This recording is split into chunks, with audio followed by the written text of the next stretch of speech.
From the former convent of the Good Shepherd overlooking Inwood Hill Park in New York City, welcome to Inwood Art Works On Air. It's where you meet musicians, filmmakers, writers, theater makers, and artists of all stripes who make their home at what we affectionately call Upstate Manhattan. I'm your host, Aaron Sims, and today we welcome dancer and composer Max Pollak. Max is pictured on the U.S. postage stamp honoring tap dance and has recently been awarded a New York State Artist Grant for his musical compositions and choreography. Seamlessly combining body percussion, tap dance, and singing, he has performed worldwide with top artists in Latin jazz, classical music. He spent his formative years learning from and working from his mentors Carnell Lyons, Heather Cornell, Buster Brown, Jimmy Slide, Ciro Baptista, and Los Muñequitos de Matanzas. He is also recognized for playing in prestigious international classical music venues and festivals, and for his pioneering work with the visually and hearing impaired and people with cognitive disorders. As an award-winning choreographer and composer, he is a co-creator of the off-Broadway hit show Carmen to Havana and Back, and a sought-after educator, writer, and recording artist. In addition, in 2015, he released his first CD entitled Rumba Tap. We are excited to have him here, and we're going to talk to him about his art and so much more. But first, enjoy a clip of the work of Max Pollak.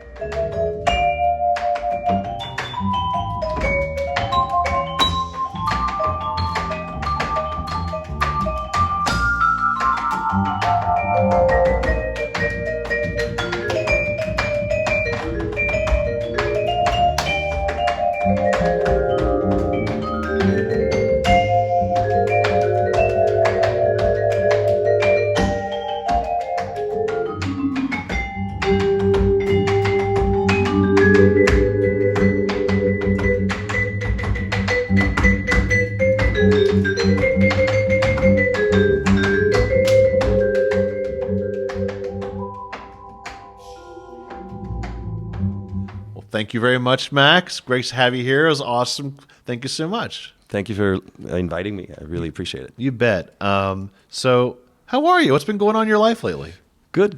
Thank you. A couple of interesting things are kind of new. I've started working with the dance for people with Parkinson's in the Mark Morris Dance Center. Okay. And my friend Valeria Solomonov, who I've worked with over many years, she got a grant to create some choreography for dancers with Parkinson's disease. And that's a first for me. I've never done that before, and it's a really interesting challenge to work with people who have neurological issues, some of whom cannot really necessarily stand up well or not for a long time, which are then factors that we have to incorporate or want to incorporate in the choreography to make everybody comfortable. Yeah. Because everybody still enjoys dancing and gets a lot of benefits actually out of regular dance, and they also get energy and positive feedback and energy out of creating and performing with each other. You know, I can only imagine the challenges as you as a choreographer, but also as the person who is trying to retain the choreography. Must be incredibly gratifying for them to, and you, I would think, to achieve the level of saying, just to execute the choreography, right? Just to be able to do it. Yeah. One of the focus points of this project is to not overemphasize the necessity to memorize necessarily, because obviously that's something that people in this situation have a hard time with, but rather to also use factors like improvisation and spontaneous creation, which can be just as satisfying, and you just need to put it in the right context and provide some sort of structure that is easy to remember. Right. But of course, I mean, it still means work. You still have to practice. But they really enjoy it, and we work on making it fun and making it enjoyable throughout the whole process. Well, that's incredibly satisfying, and congratulations on that new venture. And I want to jump to something I was going to talk about later in the interview, but I think right now is a good time to bring it up too, because in addition to touring and performing, you work with the visually and hearing impaired as well, yes, and people with cognitive disorders. So tell us a little bit about your work in that community. Yeah, actually, the first time I did that, I was still a teenager back in Austria, where I'm from, and I will never forget the first time I performed for a room full of visually impaired children and their families. I never felt that amount of attention and positive feedback from anybody before. You know, you have to imagine especially when you're tap dancing. You know, I was tap dancing, singing, and playing percussion. For this crowd who would not be able to visually pick up what I'm doing, but they embraced me so much with their ears, you know, and with their focus and with their attention. I moved around the room with my tap shoes to make it an interesting experience for them. And I handed out tap shoes into the crowd so they could feel what the bottom of the shoes feel like, and I gave them my drumsticks and the brushes so they could feel what that's like. Right. And then in the performances, I would move around, you know, throughout the room, and then on the stage, I would have different surfaces, so it would sound like wood, sound like metal, sound like stone or concrete, so they could appreciate the differences, the different textures that you can create as a tap dancer and as a percussionist, you know. So that really stuck with me, and because of that positive experience very early on, I was, I think, 18 or 19 years old, I sought out these kinds of situations throughout my career, and I've done that in different countries. I did a great fun workshop in Cuba with deaf-mute actors who actually have a professional mime company that tours throughout the island of Cuba. And it was about, I want to say, like 20 people, adults, who I gave a 3-week workshop for in tap dance and body percussion. And some of the best students I've ever had, is all I can say, you know. Although you'd think, like, how can they learn something that's music or that you know, sort of perceive through your ears? No, you don't. You see it also, and you can see rhythm, and then you can feel rhythm. Feel it, yeah. And if there was an issue with picking up a rhythmic phrase, I could go up to them and I could touch their shoulder and signal the rhythm that way, you know. And it was really also a great experience. And then when they got to perform, on a stage that had a very resonant wooden platform. And throughout the workshops, we were mostly on very hard floors. Because in Cuba, wooden floors are not super common because of the climate. But then when they finally got up on the stage where they were performing, they had not really felt the resonance yet. So when they got up you should have seen the faces. It changed them, right? Wow. Oh, man. They could really feel the impact and the sonority of what they were doing, you know. Those are moments that I will never forget. I feel like I'm right there with you. I love it. It's so gratifying to connect with those people and going off and teaching them and to give them that experience for them to go off and perhaps start their own companies or perform on their own and keep pursuing things and having those experiences. No, it's really why I do what I do. You know, those are the moments that I live for. It has nothing to do with whatever material gain or anything like that. It's like getting that energy from people who would have otherwise maybe never experienced something like that. What led you to dance and tap? I saw Fred Astaire on television when I was 5 years old, back in Vienna, Austria, on my parents' black and white TV. And I just saw this person gliding across the screen, making the most amazing music with his feet, being elegant and singing and with great jazz music, and boom, that was it. I wanted to learn how to do that. I pointed at the screen and I said to my parents, like, how do you learn how to do that? I want to do that. And that wasn't an easy task in mid-70s Vienna, because it's not necessarily a center for tap dance and things of jazz nature. There was mostly classical education, classical music and classical ballet. Right. But tap dance was very, very difficult to find. So the first years, I basically was self-taught. I started just basically jumping up and down our living room, watching those movies as often as they came on, and I just tried to remember what they were doing, because we also, we didn't have VCRs back then.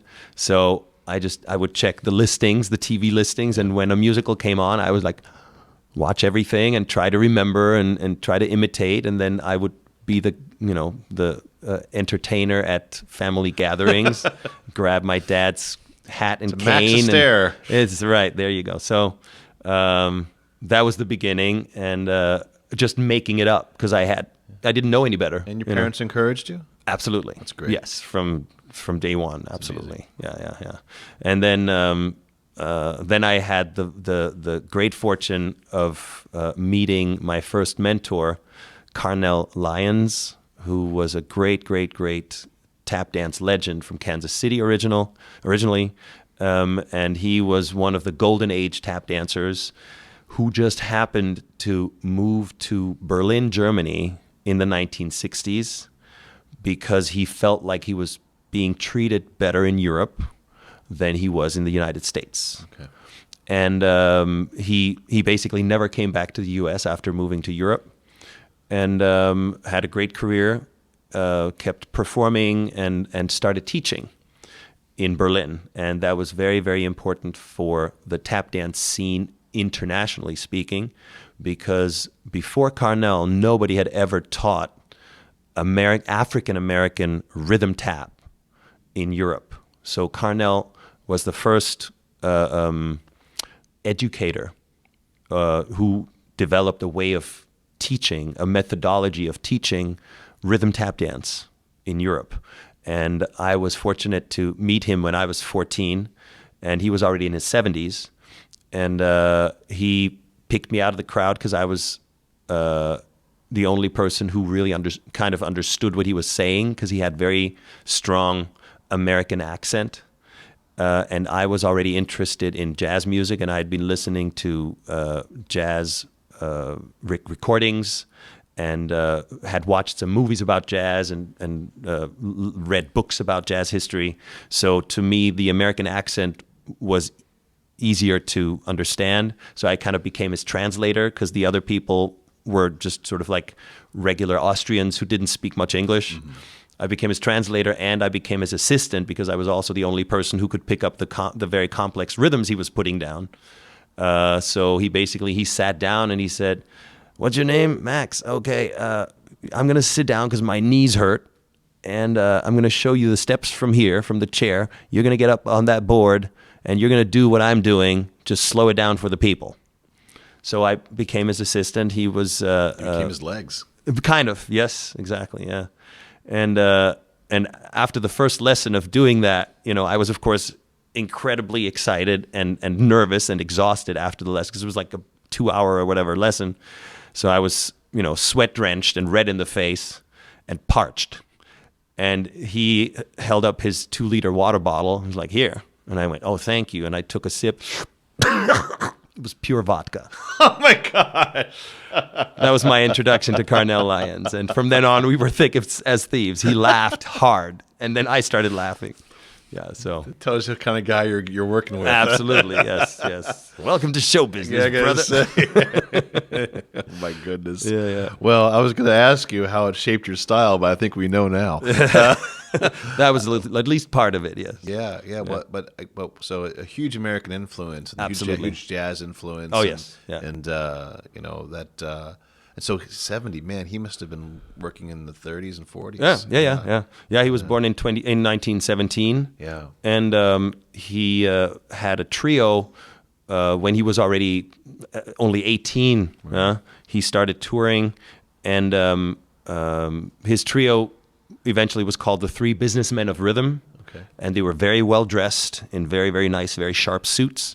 And they were famous for spinning waiter trays on one finger while ferociously tap dancing. Wow.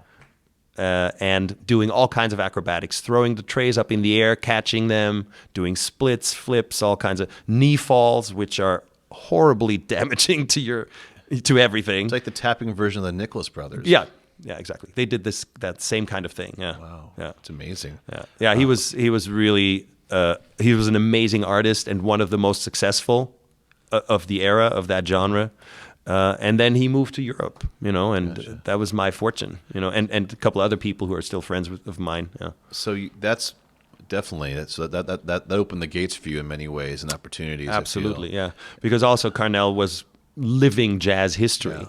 He grew up in Kansas City, in the same neighborhood on the same block as Charlie Parker, the saxophone player. Oh, my goodness. Yeah. So he was childhood friends. He went to high school with Charlie Bird Parker, and they used to play on the street together. They used to busk downtown Kansas City to make some pocket change. Charlie Parker on the clarinet and Carnell Lyons tap dancing. Can you imagine seeing that on the sidewalk? Exactly. Yeah. So those were the stories he would tell me when we were hanging out. So I got a first-hand view into the history of jazz. Wow. And he told me how he would get around, as a teenager. He had no money, right, and he wanted to go to Chicago. So what did he do? He and his buddies, they hoboed. He said, yeah, we hoboed to Chicago. You know what that means? We got on a train without paying, And back in the 30s, that was very dangerous. Yeah.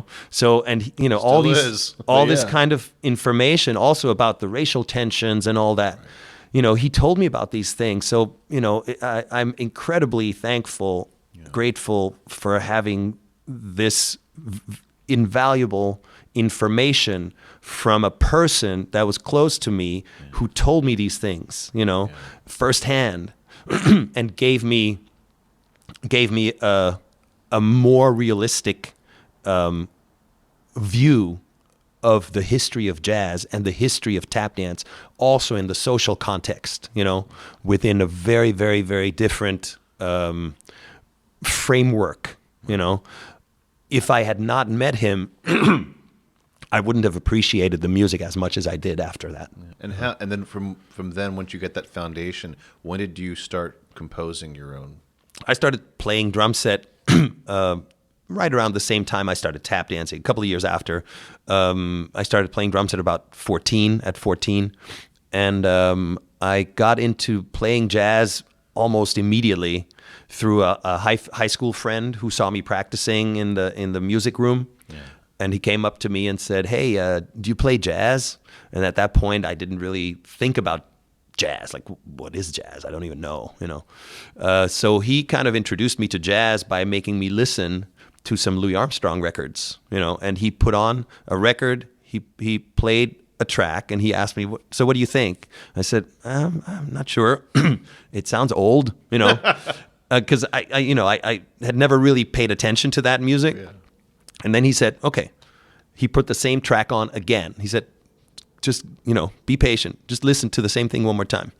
And then he proceeded to play the same track like 4 or 5 times. And I just didn't say anything. After the 5th time, I didn't want to listen to anything but jazz, because I had started understanding there's so much happening in this one track that I didn't hear upon the first time listening. So if that's the case in this music, that's for me, because every time I listened, I could hear deeper, and I could understand more of what was going on. It was so fascinating, and from then on, I was like the jazz nerd. Well, it's really wonderful seeing. Thank you for sharing those stories, because I always think it's great to hear how people learn, because it's very transformative to people who are trying to learn. Right. And thank you for sharing those stories. And I think I have to fast forward a little bit though, Yeah. because or else we'd be talking for hours about all your mentorship, which I'm so dying to hear more about. But I think we have to. Segue slightly though to actually a good segue I think is like you're composing, and so how did so put that together, like new forms, jazz, but obviously you've done so much. You've done world music. You've done so many different things in different countries. I think we should touch on the Rumba Tap album in 2015, how that came together. Okay, yeah. I got into Caribbean and Latin American and Afro-Cuban music through studying at the New School. I went to the jazz program at the New School as a drummer, and upon studying, I was mostly studying mainstream jazz, straight-ahead jazz, but there were some courses that were dealing with Afro-Cuban music, and at that point, I didn't even know what that was. But some of my colleagues, who are now multiple Grammy-winning stars, they were aware that I was also a tap dancer or a dancer besides being a musician, and they said, "Hey, you should check that out because this music has a lot to offer, and we think that you dig that." So that's why I started learning this sort of cultural realm and entering the cultural realm, and it just was so fascinating, and it was different from jazz, but it was also related. Clearly, and I just started learning more about the African roots and the African diaspora and how everything influenced everything, how everything is related. And I just instantly thought, oh, this music and this kind of dancing and these rhythms lend themselves to tap dance. I should investigate. And then basically I started practicing, and before you know it, I had started drumming with my hands on my body because I felt like there needed to be multiple layers of rhythm, because that's what I felt is the essence of the African tradition, is everybody plays a simple rhythm, but when you layer them on top, it becomes this symphony of kind of rhythmic melodies that interlace, and that's what makes it so interesting. So as one musician, how can I fold in as many of these elements simultaneously as I can, so I sound like a whole ensemble. That was my concept for Rumba Tap. And so I would play, some percussion parts with my hands and some percussion parts with my feet, and then some percussion parts with my voice. And eventually, besides just percussion parts, I would also then start singing songs, the traditional folkloric songs, or a salsa song, or jazz too. It works in any style really, as long as you know how to apply it. It's a lot of work. It's a lot of practicing. Yeah. Well, for those who can go find it, it's on YouTube, I believe. Yes. Amongst other places. So check out Max at Rumba Tap. You can check it out there. Well, before we say goodbye, I also want to make sure we touch on the story. I think everyone has to just at least know why.